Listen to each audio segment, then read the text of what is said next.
this? onigiri. यार first time खाएको त बोले मिठो हाँ खाना दे टिकटक लाइभ पनि हुन्छ हेलो नमस्ते टु एभ्रीवान सम्पूर्ण सबैजनालाई welcome back to my YouTube channel it's me डेभिडको ब्लगमा सबैजनालाई वेलकम छ भिडियो हिजोको हेरिसक्नु भयो होला इन नेक्स्ट डे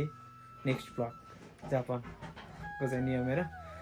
हिजोको भिडियो मन परेर हेरिदिनु भएकोमा धेरै धेरै धन्यवाद दिन चाहन्छु यसरी नै आजको भिडियोलाई नि माया गरेर हेरिदिनु पऱ्यो सो आजको भिडियो चाहिँ के कस्तो हुनेछ भनेर तपाईँलाई थम्बनेल टाइटल हेरेर पनि बुझिसक्नु भयो होला आजको भिडियो चाहिँ हामी आफ्नै घरमा यही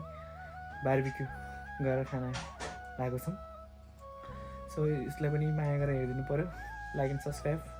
गरेर सबैजनाले सुरु भइसकेको छ हाम्रो बारबिक्यूको देख्न सक्नुहुन्छ मासु प्राइस देखाइन्छ यति मासुलाई 620 यहाँ नि अर्को मासु चाहिँ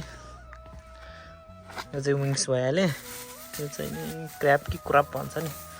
अनि यो चाहिँ ससेस यो चाहिँ नि पोङ्गुरको मासु त हाम्रो पुसैले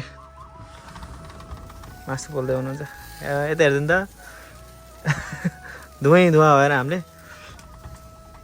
बाहिर राखेको छौँ साग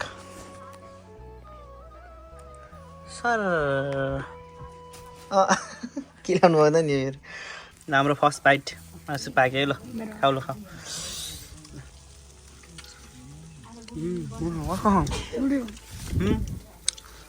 कस्तो छ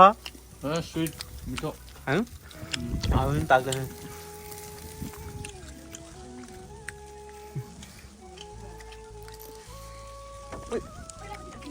पातो भयो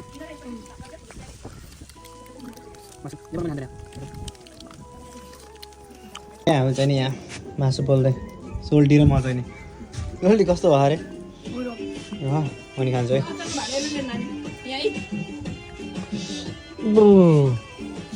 हामी त पोल्दै खाइन्छौँ क्या अरे पोली नजाउँ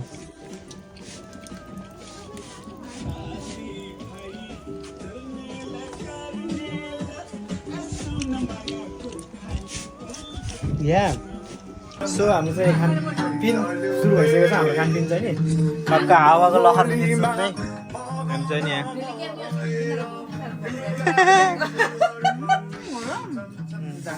यही कत्रो खानु अब त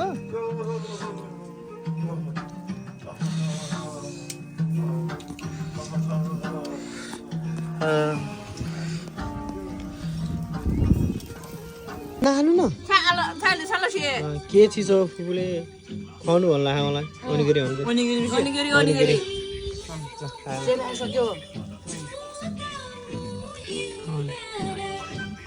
कस्तो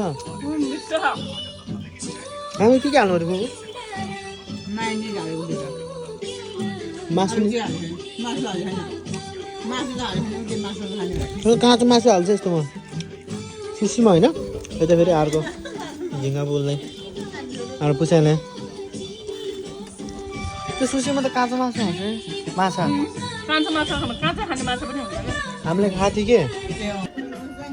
ल गाइज म चाहिँ नि अब एक्लै होइन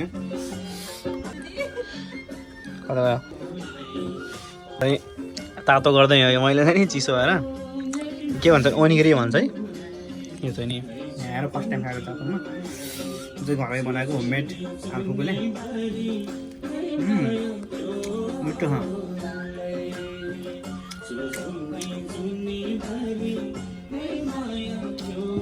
अनि हेर्न सक्नुहुन्छ मैले झिङ्गा पनि खाइसकेँ होइन टुक्रा खाएँ हल्का चटनीमा डुबौँ झिङ्गा हो यो चाहिँ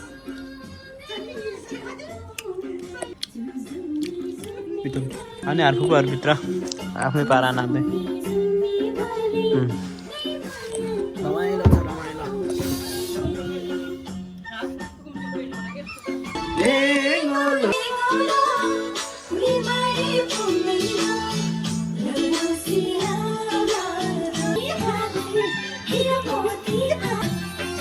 टिकटक लाइभ पनि हुँदैछ है